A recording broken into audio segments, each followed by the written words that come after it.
नमस्कार दोस्तों, स्वागत है आप सभी का अपने परिवार द नॉलेज प्लाजा में। उम्मीद करता हूँ आप लोग स्वस्थ होंगे और अपनी तैयारी अच्छे से कर रहे होंगे।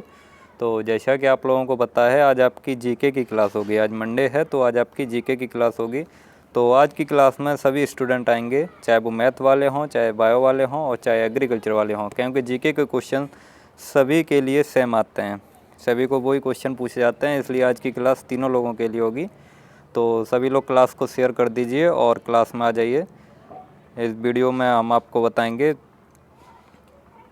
जीके के कुछ इम्पोर्टेंट क्वेश्चंस हैं, वो आपको इस क्लास में बताए जाएंगे। तो जो लोग चैनल पे पहली बार आए हुए हैं वो लोग चैनल को सब्सक्राइब करेंगे, बेल आइकन प्रेस करेंगे ताकि आने वाले वीडियो की नोटिफिकेशन आपके पास समय से पहुंच सकें। चलिए, तो टाइम बिना वेस्ट किए हुए वीडियो को शुरू करते हैं। आज का इसमें ऑप्शन नहीं दिए हुए हैं, सीधे सीधे क्वेश्चन आंसर दिए हुए हैं, तो ये आपके और जल्दी क्वेश्चन हो जाएंगे। चलिए, तो आज का फर्स्ट क्वेश्चन है, मोटर गाड़ियों से निकलने वाली गैस कौन सी है? तो मोटर गाड़ियों से कौन सी गैस निकलती है? कार्बन मोनोऑक्साइड, इसका फॉर्मूला होता है CO।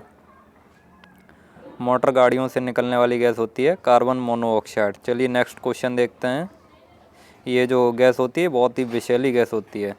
नेक्स्ट है आपका, सोने की शुद्धता को किस में परिभाषित किया जाता है? सोने की शुद्धता को किस में परिभाषित किया जाता है? तो जो सोने की शुद्धता होती है उसको कैरेट में परिभाषित किया जाता है। मैंने आपको पहले भी क्वेश्चन बताए हैं, ये जैसे 22 कैरेट सोना होता है, 24 कैरेट सोना होता है, ये सब ये क्या होता है, इसकी शुद्धता होती है। तो सोने की शुद्धता को कैरेट में परिभाषित किया जाता है। नेक्स्ट क्वेश्चन देखते हैं, सौर मंडल में कितने ग्रह हैं? सौर मंडल में कुल कितने ग्रह हैं? तो सौर मंडल में 7 ग्रह हैं। कितने ग्रह हैं? 7 ग्रह हैं। कौन कौन से हैं? नोट कर लीजिए, वैसे पता भी होगा आप लोगों को। मरकरी, वीनस, अर्थ,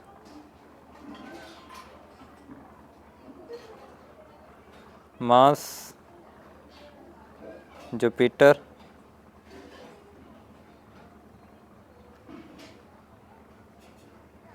सैटर्न, यूरेनस और नेपच्यून। तो सौरमंडल में कुल कितने ग्रह होते हैं? सौरमंडल में कुल 8 ग्रह होते हैं। यहाँ पे 7 ये गलत लिख गया है। तो सौरमंडल में कुल कितने? 8 ग्रह होते हैं। मरकरी, वीनस, अर्थ, मार्स, जुपिटर, सैटर्न, यूरेनस और नेपच्यून। तो ये 8 ग्रह होते हैं। पहले प्लूटो भी था, लेकिन प्लूटो को हटा दिया गया था क्योंकि वो दूसरे ग्रहों के चक्कर को काट देता था, मतलब अपने अक्ष पे नहीं घूमता था, इसलिए उसको ग्रहों की श्रेणी से हटा दिया गया है।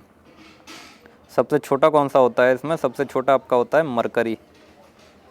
और इसमें से जीवन किस पे संभव है? तो अर्थ पे जीवन संभव है। अर्थ पे अभी जीवन संभव है और मंगल पे भी जीवन संभव है, उस पे भी खोजें की जा रही हैं, तो उस पे भी जीवन संभव है आपका, अर्थ और मंगल। चलिए नेक्स्ट क्वेश्चन देखते हैं आज का। नेक्स्ट क्वेश्चन है आपका, गुब्बारों को भरने के लिए किस गैस का प्रयोग किया जाता है? तो जो गुब्बारे होते हैं उनको भरने के लिए हाइड्रोजन गैस का प्रयोग किया जाता है। हाइड्रोजन गैस आपकी जो होती है वो बहुत ही हल्की गैस होती है, इसीलिए आपने देखा होगा कि गुब्बारे जो होते हैं वो काफ़ी ऊपर तक चले जाते हैं, उनमें हाइड्रोजन गैस भरी होती है, इसलिए वो बहुत ऊपर तक ऐसे उड़ते चले जाते हैं, तो उनमें हाइड्रोजन गैस भरी जाती है। ये काफ़ी हल्की गैस होती है। नेक्स्ट है आपका, वेदों में निम्न में से किसे सृष्टि रचयिता कहा गया है? तो सृष्टि रचयिता किसे कहा गया है? शंकराचार्य को। शंकराचार्य को सृष्टि रचयिता कहा गया है। नेक्स्ट क्वेश्चन देखिए। नेक्स्ट है आपका, चांद पर पहुंचने वाला पहला व्यक्ति कौन था? चांद पर पहुंचने वाला पहला व्यक्ति कौन था? तो ये था नील आर्मस्ट्रांग। ये कहाँ का था? ये अमेरिका का था, अमेरिका। चांद पर पहुंचने वाला पहला व्यक्ति नील आर्मस्ट्रांग था। चलिए नेक्स्ट क्वेश्चन देखते हैं। आप लोग इसके साथ साथ इसकी थ्योरी क्लास भी कंप्लीट करते चलिए। आप लोग चैनल की प्लेलिस्ट में जाएंगे, उसमें जीके की क्लास के नाम से थ्योरी की क्लास की प्लेलिस्ट बनी हुई है, तो उसमें आप लोग देख के ये भी कंप्लीट कर लीजिए। जीके तो ज़्यादा टफ नहीं होता है, सिंपल ही होता है, तो आप लोग एक बार देखेंगे उसी से तैयार हो जाएगा। आपको उसके नोट्स बनाने की ज़रूरत नहीं है, एक बार देखेंगे उसी से तैयार हो जाएगा। तो ये आपका क्वेश्चन है, भारत में हीरे की खानें कहाँ पाई जाती हैं? तो भारत में हीरे की खानें पन्ना, मध्य प्रदेश में पाई जाती हैं। पन्ना, मध्य प्रदेश। पन्ना कहाँ पे पड़ता है? मध्य प्रदेश में एक जगह है पन्ना, वहाँ पे हीरे की खानें पाई जाती हैं। नेक्स्ट है आपका, श्री कृष्ण ने कौरव पांडव युद्ध के समय अर्जुन को दिया उपदेश का वर्णन कहाँ मिलता है? श्री कृष्ण ने जो कौरव पांडव का युद्ध हुआ था तब जो उपदेश दिया था उसका वर्णन आपको मिलता है भगवत गीता में। कहाँ पे मिलता है? भगवत गीता में। नेक्स्ट क्वेश्चन देखिए। नेक्स्ट है आपका सती प्रथा का अंत करने के लिए किस भारतीय नेता ने प्रयत्न किए? सती प्रथा का अंत करने के लिए किस भारतीय नेता ने प्रयत्न किए थे? तो वो थे राजा राम मोहन राय। राजा राम मोहन राय, इन्होंने सती प्रथा को अंत करने के लिए प्रयत्न किए थे। चलिए नेक्स्ट क्वेश्चन देखते हैं। सती प्रथा में क्या था? सती प्रथा में ये था कि किसी का अगर पति ख़त्म हो जाता था तो उसी के साथ साथ उसकी पत्नी को भी उसी चिता में जला दिया जाता था। ये था सती प्रथा में। इसका अंत करने के लिए राजा राम मोहन राय ने प्रयत्न किए थे। चलिए नेक्स्ट क्वेश्चन देखते हैं। हमारा राष्ट्रीय गीत कौन सा है? हमारा राष्ट्रीय गीत कौन सा है? ये तो सबको पता होगा, राष्ट्रीय गीत वंदे मातरम है। नेक्स्ट क्वेश्चन देखते हैं। और राष्ट्रीय गान कौन सा है? राष्ट्रीय गान जनगण मन है। अब ये है आपका राष्ट्रीय गान को गाने में अधिकतम कितना समय लगता है? तो राष्ट्रीय गान को गाने में अधिकतम 52 सेकंड का समय लगता है। 52 सेकंड का समय लगता है। राष्ट्रीय गान जो था उसको किसने दिया था? तो राष्ट्रीय गान को रविंद्रनाथ टैगोर ने दिया था। रविंद्रनाथ टैगोर। रविन्द्रनाथ टैगोर ने राष्ट्रीय गान को दिया था। ये गाने में कितना अधिकतम समय होता है? तो 52 सेकंड। चलिए नेक्स्ट क्वेश्चन देखते हैं। नेक्स्ट क्वेश्चन है आपका कॉर्नवालिस द्वारा स्थायी बंदोबस्त की पद्धति कब लागू की गई? कॉर्नवालिस द्वारा स्थायी बंदोबस्त की पद्धति कब लागू की गई? तो ये लागू की गई थी 1780 में। कब लागू की गई थी? 1780 में। नेक्स्ट क्वेश्चन देखते हैं। नेक्स्ट क्वेश्चन है आपका, आप लोग क्लास को एक बार शेयर कर दीजिए जिससे जो और भी साथी क्लास में आना चाहें वो भी आ जाएं ताकि वो भी अपना सिलेक्शन ले सकें अच्छी यूनिवर्सिटी में। तो नेक्स्ट क्वेश्चन है आपका साइमन कमीशन कब भारत आया? साइमन कमीशन भारत कब आया था? तो साइमन कमीशन भारत आया था 1928 में। साइमन कमीशन 1928 में भारत आया और साइमन कमीशन का विरोध किया गया था। भारत आया था। इसका विरोध क्यों किया गया था? क्योंकि इसके सभी सदस्य अंग्रेज थे। साइमन कमीशन का विरोध क्यों किया गया था? पूछ लिया जाता है क्वेश्चन। साइमन कमीशन का विरोध इसलिए किया गया था क्योंकि इसके सभी सदस्य अंग्रेज थे। और साइमन कमीशन के विरोध में ही लाला लाजपत राय की मृत्यु हो गई थी। लाठी से घायल होकर, अंग्रेज़ों की लाठी से घायल होकर लाला लाजपत राय की मृत्यु हो गई थी साइमन कमीशन के विरोध में ही। चलिए नेक्स्ट क्वेश्चन देखते हैं। साइमन कमीशन भारत आया था 1928 में। नेक्स्ट है आपका जलियांवाला बाग हत्याकांड कब हुआ? जलियांवाला बाग हत्याकांड कब हुआ? तो जलियांवाला बाग जो हत्याकांड था वो 13 अप्रैल 1919 को हुआ था। इसमें काफ़ी निर्दोष लोगों की जान गई थी। 13 अप्रैल 1919 को जलियांवाला बाग हत्याकांड हुआ था।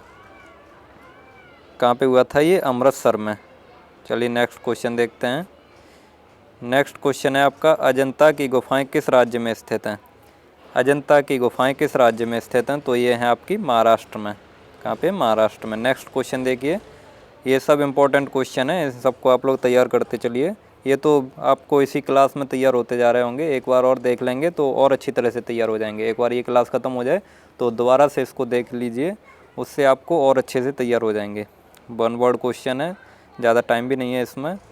तो भारत छोड़ो आंदोलन कब शुरू हुआ था? भारत छोड़ो आंदोलन की शुरुआत 8 अगस्त 1942 को हुई थी। भारत छोड़ो आंदोलन की शुरुआत 8 अगस्त 1942 को हुई थी। इसी में गांधी जी ने डू और डाई का नारा दिया था। महात्मा गांधी ने डू और डाई का नारा दिया था इसी युद्ध में। भारत छोड़ो आंदोलन के समय ही डू और डाई या करो या मरो का नारा दिया था महात्मा गांधी ने भारत छोड़ो आंदोलन के समय। चलिए नेक्स्ट क्वेश्चन देखते हैं। इसको अगस्त क्रांति भी कहा जाता है। भारत छोड़ो आंदोलन को 8 अगस्त 1942 को इसकी शुरुआत हुई थी, इसलिए इसको अगस्त क्रांति के नाम से भी जाना जाता है। तो नेक्स्ट क्वेश्चन है आपका आज़ाद हिंद फौज की स्थापना किसने की? आज़ाद हिंद फौज की स्थापना किसने की थी? तो ये की थी सुभाष चंद्र बोस ने। आज़ाद हिंद फौज की स्थापना सुभाष चंद्र बोस ने की थी। नेक्स्ट क्वेश्चन देखिए। नेक्स्ट क्वेश्चन है आपका दिल्ली चलो का नारा किसने दिया था?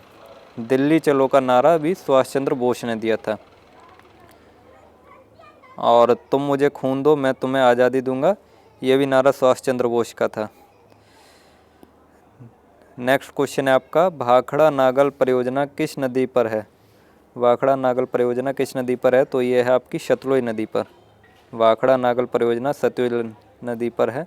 ये क्वेश्चन पूछा जाता है, इसको आप लोग अच्छे से तैयार कर लीजिए। ये जो परियोजनाएं हैं वो काफ़ी पूछी जाती हैं। ये थ्योरी क्लास में करा दी गई है, आप लोग थ्योरी क्लास में जाके ये सारी देख लेंगे, उसमें आपको बहुत अच्छे से परियोजनाएं कराई गई हैं, तो आप लोग थ्योरी क्लासेस को ज़रूर देख लेंगे। नेक्स्ट है आपका हीराकुंड बांध किस राज्य में स्थित है? हीराकुंड बांध किस राज्य में स्थित है? तो ये है आपका उड़ीसा में। हीराकुंड बांध कहाँ पे है? उड़ीसा में। नेक्स्ट क्वेश्चन देखिए।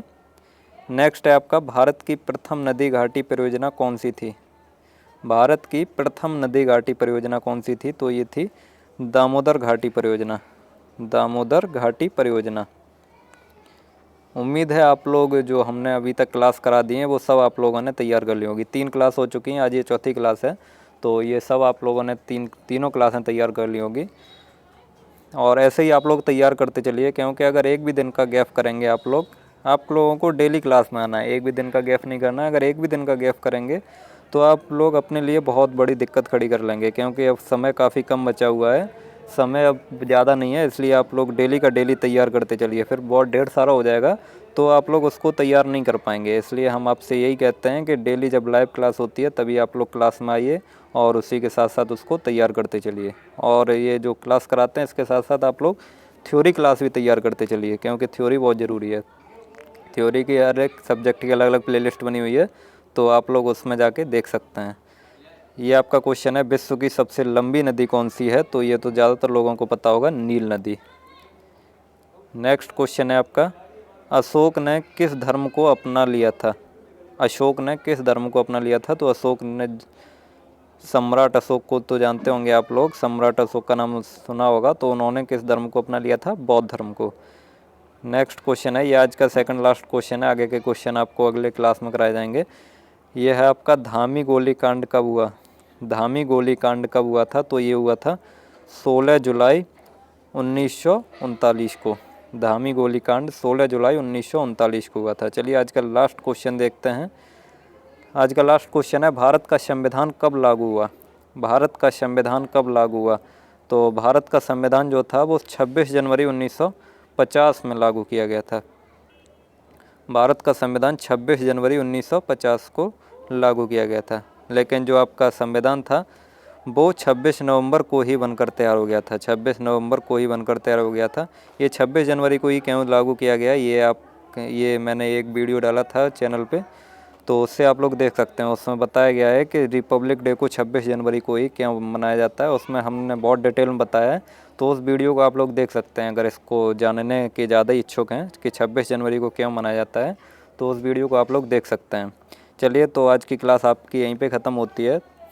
अब मिलेंगे आपको नेक्स्ट क्लास के साथ। अगर वीडियो अच्छी लगी हो तो इसे लाइक करें, शेयर करें, और चैनल पे पहली बार आए हुए हैं तो चैनल को सब्सक्राइब करें। और आप लोग डेली का डेली तैयार करते चलिए, और इसके साथ साथ थ्योरी क्लास भी देखते चलिए। चलिए, तो अब मिलेंगे आपको नेक्स्ट क्लास के साथ। जय हिंद, वंदे मातरम।